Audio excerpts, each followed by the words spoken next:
in the Orthodox Church, in Eastern and Latin Catholic churches, and in the teaching of the Church Fathers which undergirds the theology of those communions. Economy or oeconomy has several meanings. The basic meaning of the word is handling, or disposition, or management, or more literally, housekeeping, of a thing, usually assuming or implying good or prudent handling of the matter at hand. In short, economia is discretionary deviation from the letter of the law in order to adhere to the spirit of the law and charity. This is in contrast to legalism, or akribia, strict adherence to the letter of the law of the Church. As such, the word economy, and the concept attaching to it, are utilized especially with regard to two types of handling: divine economy, that is, God's handling, or management, of the fallen state of the world and of mankind, the arrangements he made in order to bring about man's salvation after the fall, and what might be termed pastoral economy, ecclesiastical economy,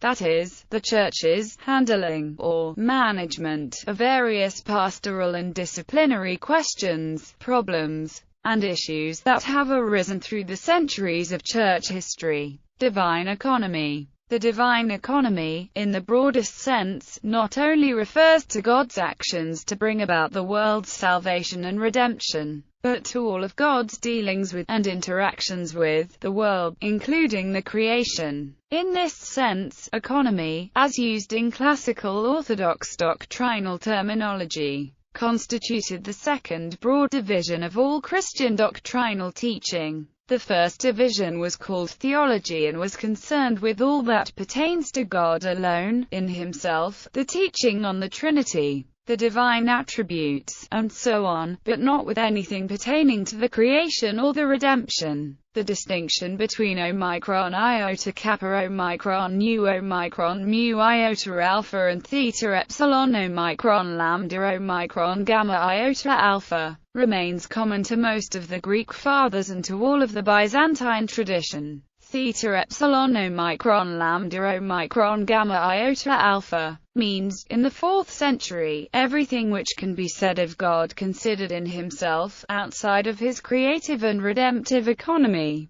To reach this theology, properly so called, one therefore must go beyond God as creator of the universe, in order to be able to extricate the notion of the Trinity from the cosmological implications proper to the economy, ecclesiastical economy. As noted above, economy also refers to the Church's handling, or management, or disposition, of various pastoral and disciplinary questions, problems, and issues. Here again, economy is used in several ways. In one sense, it refers to the discretionary power given to the Church by Christ himself to manage and govern the Church. Christ referred to this when he gave the apostles the authority to bind and to loose. This authority was transmitted to the bishops who came after the apostles. In this sense, economy means, as already noted, handling, management, disposition. In general then, economy refers to pastoral handling or discretion or management in a neutral sense. An example in the New Testament of the application of lenient economy, or economy according to leniency, is found in Acts chapter 15,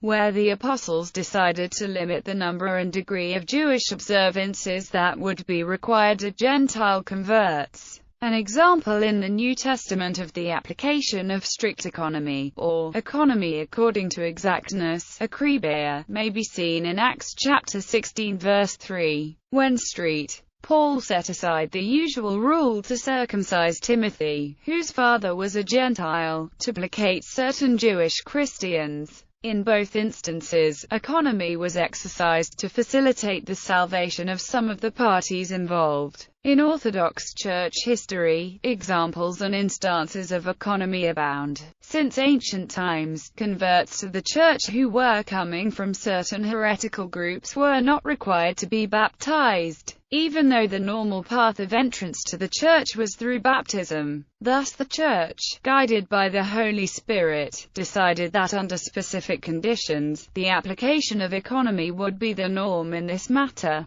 But since the usual rule is baptism, such leniency can easily be, and sometimes has been, suspended. In these cases, the Church returned to her customary usual rule of exactness, not applying economy, in calling for the reception of converts into orthodoxy through means other than baptism in certain cases. The ecumenical councils made no determination regarding the existence of sacraments outside of orthodoxy, but only addressed the situation of the convert to orthodoxy.